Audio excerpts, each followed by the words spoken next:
Series জয়ের, কিন্তু West Indies চায় সমতায় ফিরতে। এমন সমীকরণকে সামনে রেখে কাল মিরপুরে মুখোমুখি হচ্ছে এই দু দল।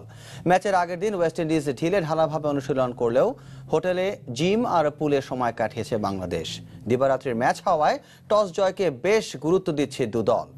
এদিকে স্বাগতিক স্কোয়াডে ডাক পেয়েছে বাঁহাতি স্পিনার ইলিয়াস সানি। বিস্তারিত সুব্রত ববির রিপোর্টে। প্রথমে ভাবখানা এমন ছিল যে বল পিটিয়ে খুলনা থেকে ঢাকায় পাঠাবেন কায়রন পোলার্ড। এখন এমন অবস্থা তার, কোনো মতে রানে ফিরতে পারলেই যেন বাঁচেন তিনি। চতুর্থ ওয়ানডের আগে তাই গেইল স্যামুয়েলসরা মাঠমুখী না হলেও ব্যাট হাতে উইকেটে নিবিড় অনুশীলন সেরেছেন অলরাউন্ডার পোলার্ড। প্রথম দু ম্যাচ হারায় প্রতিটি ম্যাচই ডু অর ডাই হয়ে দাঁড়িয়েছে ক্যারিবীয়দের সামনে। ছন্ন ছাড়া পারফরমেন্সের পর নারায়ণ স্যামুয়েল ঝলকানিতে তৃতীয় ম্যাচে কোনো মতে আত্মবিশ্বাসটুকু ফিরে পেয়েছেন অতিথিরা। আর এটি দরকার ছিল বলে মনে করছেন দলের সহকারী কোচ। তার বিশ্বাস, গেইল পোলার্ডরা এখন খোলস ছেড়ে বের হবার অপেক্ষায়।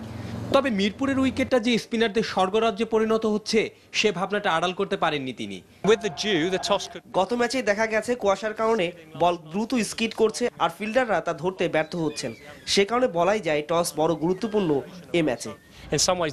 অন্যদিকে এখন পর্যন্ত মূল একাদশের সুযোগ না পাওয়া অমি আর জিয়াউর রহমান মিরপুরে সেরে গেছেন তাদের ব্যাটিং অনুশীলনটা। দলকে বিশ্রাম দিতেই ছুটি দিয়েছেন কোচ। তবে হোটেলে বসে দল পরিকল্পনা করছে সিরিজ জয়ের যে সুযোগ তৈরি হয়েছে সেটিকে কিভাবে এক ম্যাচ আগেই উদযাপন করা যায়। ভুল ত্রুটি শুধরে স্বাগতিকরা নিজেদের স্বাভাবিক ক্রিকেটটা খেলতে পারলেই স্বপ্ন বাস্তবায়ন সম্ভব। সবাই খুব ভালো আছে, সবাই জিম করতেছে, সুইমিং করছে, সবাই নিজেকে প্রিপেয়ার রাখছে। তো আগামীকাল ইনশাল্লাহ ভালো কিছু হবে। আমাদের স্পিনার খুব ভালো বোলিং করতেছে, ইভেন কি মাশরাফিও খুব ভালো বোলিং করতেছে। তো আমরা আশাবাদী। জমে ওঠা এক সিরিজের চতুর্থ ম্যাচে কি নাটকীয়তা অপেক্ষা করছে সেটি দেখার আকাঙ্ক্ষা এখন গোটা দেশ। Subrata Bobby, NTV news, Dhaka.